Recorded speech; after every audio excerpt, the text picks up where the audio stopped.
Just a heads up for you all, this is a scripted video so I can gather all my thoughts. And since this goes over positioning generally, including the specifics, I'll leave timestamps in the description so you can jump to any topic that interests you. I can't guarantee this video will help everyone, but if it helps you or someone else, let me know down in the comments. Thanks! I know you've read the title. I don't know how long this video is at time of writing, but it will be long and I do not apologize for any part of it. Positioning is often something that gets overlooked in normal gameplay across any sort of competitive game, but especially here in Street Nova, in global at least, I've noticed it more than others. Maybe you can attest to it yourself, or maybe you're part of the problem. Whatever the case may be, I'd like to do my part in trying to remedy the bad positioning in Street Nova with this video on it, and how I like to approach it. See if it helps you. This wouldn't be a good essay without establishing the basics first, you know? So then, what am I even yapping about when I talk about positioning? Isn't it pretty straightforward if you've played enough competitive / esports shooters before? Maybe, but I'd like to challenge that. Positioning in my eyes is this: an entire thought process where you're conscious at all times about where you are on the map, where your teammates are, and where your enemies want to go. This includes, and is not limited to, how you peek, what space you're occupying, power positions, angles, lines of sight, and so on. This topic also directly ties into more advanced concepts of tempo and timing, which is another topic I'd like to make a video on another time. But I need to lay out the framework of positioning before the masses can make sense of how your favorite streamer, or pro player, or both, abuses things like rotation timing and so on to make it impossible to play against them. Also, another kind of unscripted part of this video here, I did fail to go over angles and lines of sight in this video, so if you want me to kind of make a bonus video on angles and line of sight and how you can limit that to make yourself stay alive longer, let me know down in the comments and, you know, I'll throw it up there for like, I don't know, like paid whatever, or like, I don't know, Ko-fi only, I don't know. I'll probably just make it free, who knows, throw it up on the second channel I guess. Good question. I sort of have an answer, but it's lengthy of course. Let's break it down to its core fundamentals first. Like I said in the last chapter, positioning, to me, is a whole thought process of how you put yourself on the map relative to where your teammates are and where your enemies are headed. What this means basically is that when you pick a spot on any map, think about what you're accomplishing by playing that spot. Think about what lines of sight am I really watching? How much of myself am I exposing to the enemy team? Do I have a plan B for if they rush me or are on the other side of the map? And so on. Then we think about if you're even the right character for this spot. Michelle shouldn't be playing in a spot Madalena or Coconut should be playing in, and vice versa. Making sure you're at optimal gunfighting distance sounds obvious, but if you watched the video of me coaching Ethereal, you know I'm a proponent of making conscious decisions all the time throughout your game. One slip up, and now you're suddenly rationalizing that playing back B Heaven on 88 as Michelle is the correct move because they keep pushing through your pot hectors anyway. When it's you not utilizing your utility and fighting back on the push instead of running back the moment you see a glimpse of the enemy. But we'll get there. That's the last point I want to mention actually. Make sure you bring the right utility for your playstyle and the position you play. If you're playing further back, or expect a bunch of nades to be flying at you because it's a high traffic area, then consider bringing an interceptor. Inversely, if you're playing a more aggressive spot where you'd want to make a trap play as an example, then consider bringing both a frag grenade and a slow nade so that you can facilitate such plays. There isn't a good way to transition to this topic, so I'll just jump right in instead. I fully understand that the average person will have clicked off the video by now, because they've been fully brain-rotted by TikTok. But this video isn't for those people. Still, it's also understandable that you think that this doesn't actually accomplish much for how complicated I'm making it out to be. But you can ask any of the short list of people that have actually coached before. My methods work. And fast. So then, to ask the question verbally this time, why does any of this extra work matter for just positioning? I, as the YouTuber, could have just made a video instead on tempo and timing, and all of the extra thinking would have made much more sense there. But it all ties back again to what I've been reiterating. You need to build the good habits from the get-go. Me overcomplicating just positioning is to prep you for all the more advanced topics I'd want to breach in the future, and it will just make you a better player overall. So please bear with it, and me, as I continue to ramble on in this video. Shorter topic that was last chapter. So let's overcomplicate power positions instead, and what I think qualifies as one. Let's again ask the more basic question of what a power position even is. Well, at least what my definition of it is. A power position in my books is a spot where you cover an important and or busy area of the map from a position of either absolute or relative safety. It should be hard to push you out of said position, and if you are forced to retreat because of overwhelming numbers, you can either partially retreat and hold space, or have an easy and guaranteed escape route into absolute safety back to your team. A few spots should have stuck out to you from that explanation. Ones I'm immediately thinking of are back B Heaven on Area 88, A main on Space Lab, and mid on Windy Town, just to name a few. All of these fulfill my criteria for power positions. It's hard to move a defender from them, you have plenty of cover to use to peek in and out from, and it's hard to even reach all of these spots without taking some form of damage from the defender holding. And if the attackers put a non-substantial amount of effort to remove you from that position, you can always retreat if you're feeling overwhelmed, or, better yet, you can continue to play from where you are, and make sure that the attackers have to waste even more resources to occupy where you stand. And that explanation, in essence, is how you play power positions. Make yourself as much of a nuisance as possible. The effort wasted by the attackers to push you out of such a position is disproportionate to how much effort you put in standing there, menacingly, and using your own utility. Talking about power positions is also an easy segue into talking about the idea of holding space. Mind the air quotes. Something that's very important, fundamental even. I can almost guarantee that this is what people struggle the most with, and is why you lose most of your rounds on defense, and why it feels impossible to get a push going on attack. If you understand why holding onto power positions is so important, then it transitions easily into the concept of holding the spot you're in until you quite literally can't. But then, the question you might have is, why does it matter if I hold on to a spot for as long as possible so that my team can rotate? Aren't they doing that already? How is this different from a retake? And if you're asking these questions, then I'll gladly educate you on the topic, as I already am on this video. It matters because the rotation time of your teammates from the other side of the map is really, really slow. Sure, the teams that are holding mid or B on our 3-side map can rotate almost instantly, but if you're going from A to B, or especially if you're going from A to C, the rotation time is excruciatingly slow. We're talking like 10 seconds here. And if you're watching this video, then you're playing the video game it's talking about. 10 seconds is slow. So by fighting back against the push that the enemies are attempting, you're stalling them and giving your faraway teammates more time to come support you. Supposedly meaning an easier time winning the round of defense. Now granted, this does also kind of rely on your teammates not shitting the bed, or them actually supporting you. But if you were to worry about that, then there's legitimately no winning.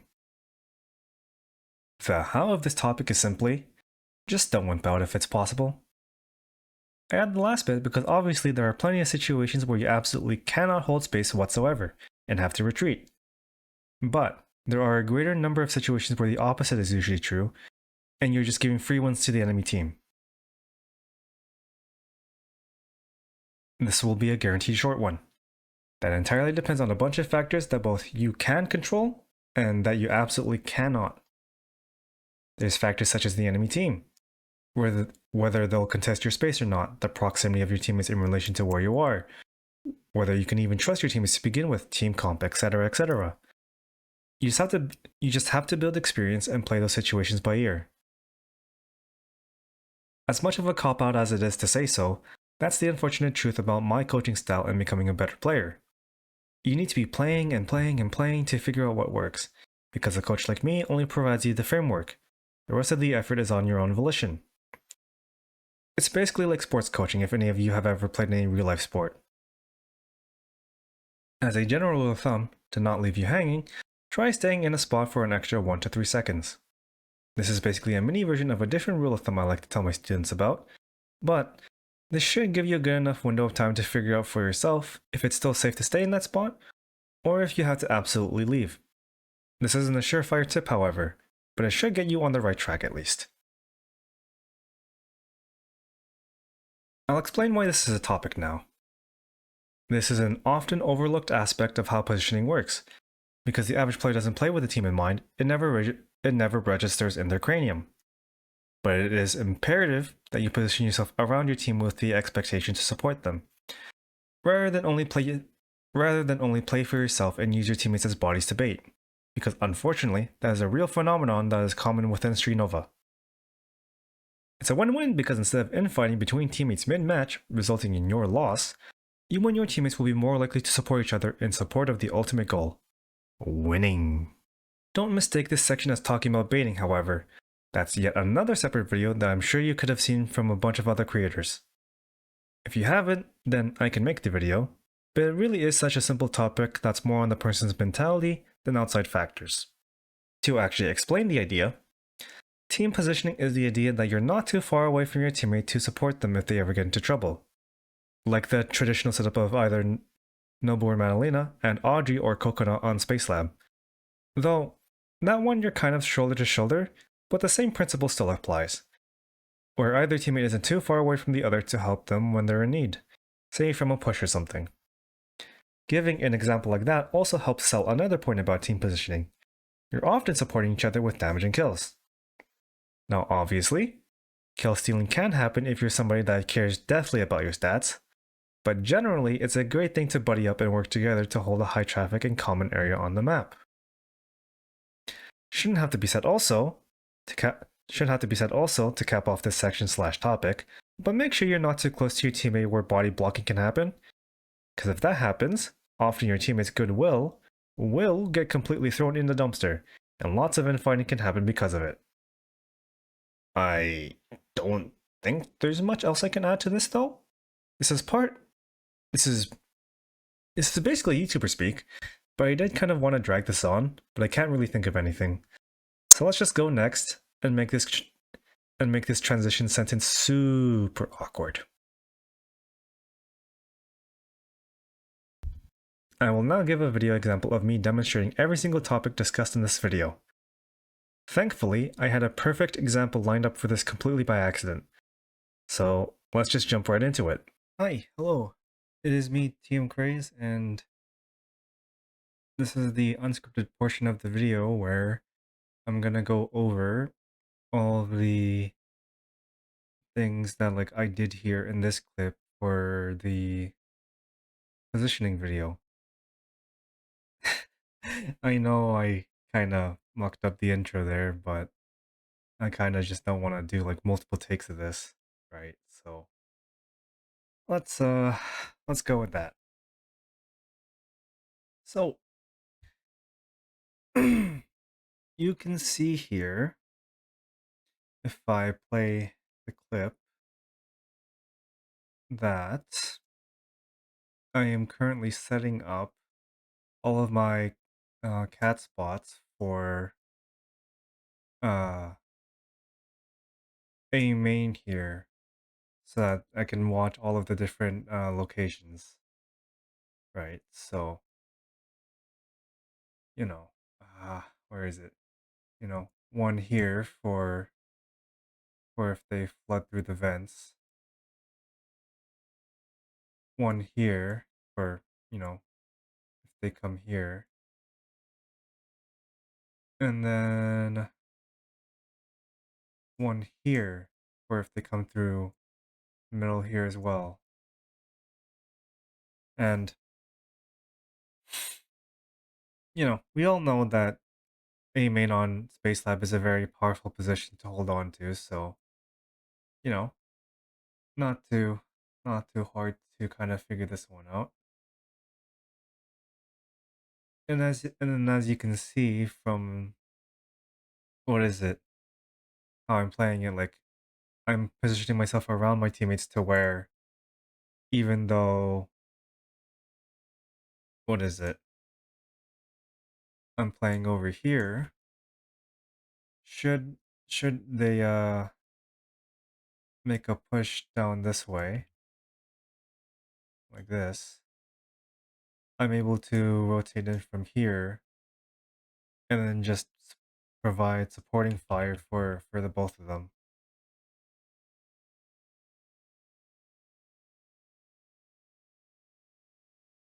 Ugh. Yeah, I don't know how to fucking get rid of that. Oh wait, like this? Nope. Squiggly, yeah.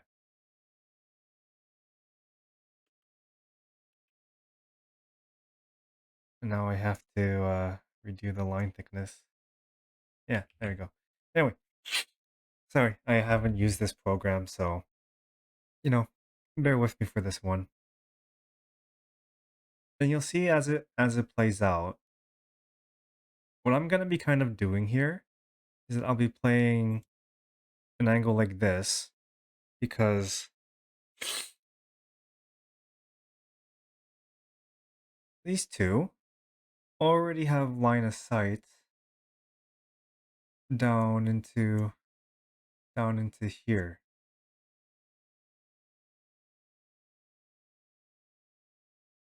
There we go. Like that, right?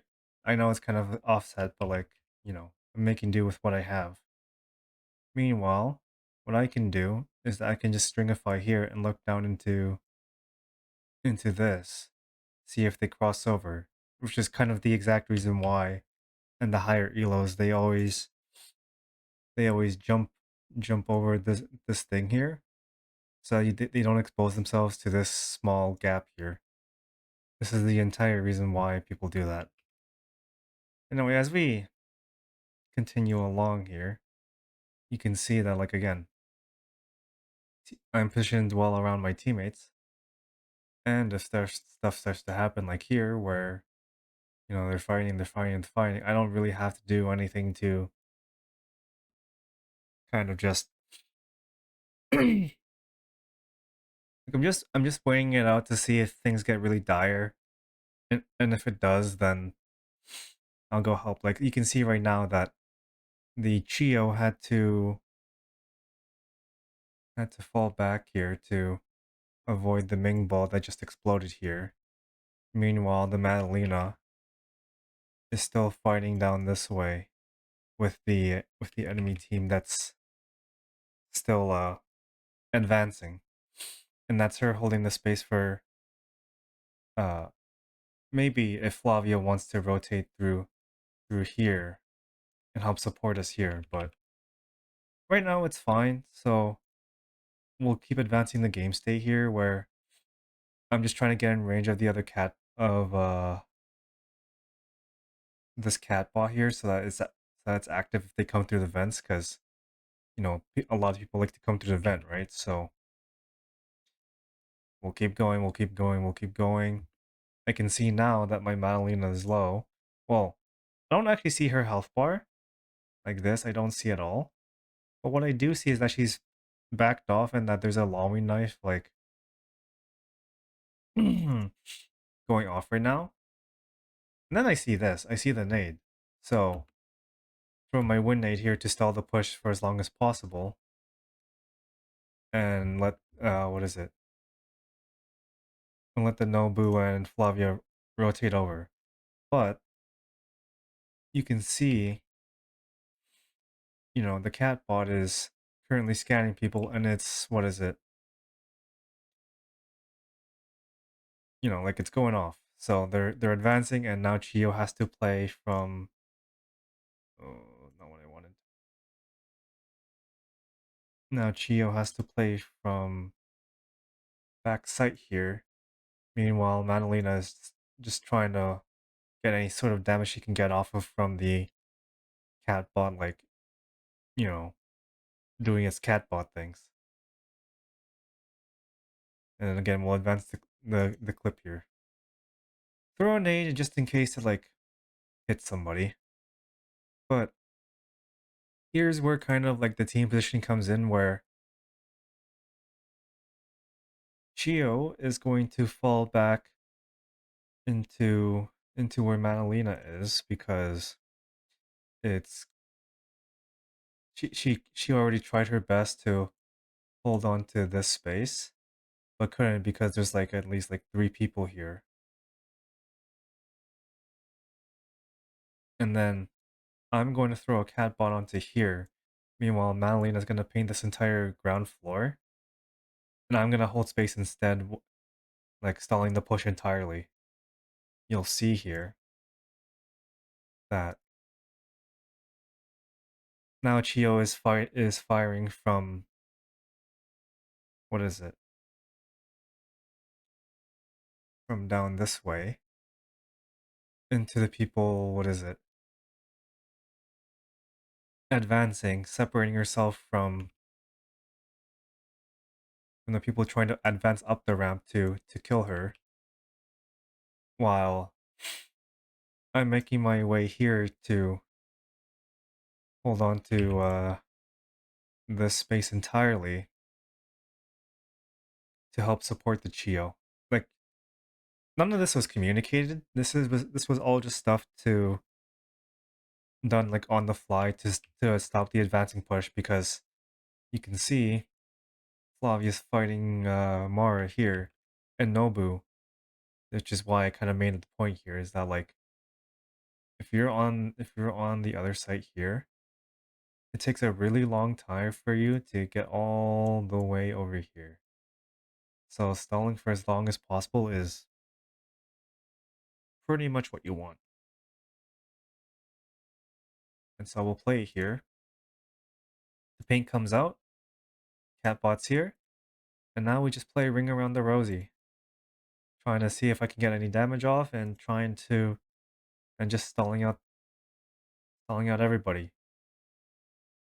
And because now Madalena has joined me for this. I didn't even realize this myself, but like Madalena's here with me, shooting into those two. And then now Nobu's here. So he has this this angle into the 2 people here trying to advance as well. And you know, it can only go so well for the Ming and Lawing trying to advance, because Ming, Lawing, and Celestia, because all 3 of them are getting stalled by Paint and Catbot, and there's a 4-way firing squad from all sorts of different angles that they just cannot advance onto. So you can see Ming tries to leave, Mara dies, and then we just play a little Ring Around the Rosie. And you know, that's just me holding, like, you know, doing all of the examples in the video, and you know, more importantly, holding space to buy time for the Nobu to rotate in, while you know, we just trusted our Flavia to win the 1v1 against the Mara. And hey, look at that, she won against the Mara. Granted, I don't know where the Ico went, but doesn't really matter. Oh yeah, it's kind of late, but it's whatever. And yeah, that's the unscripted part of this.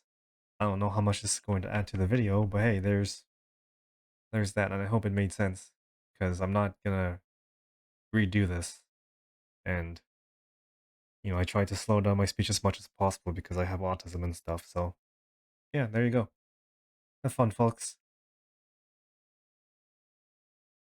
I hope this, not so very comprehensive, guide to positioning helped you in any way or shape or form, or whatever that sentence usually is.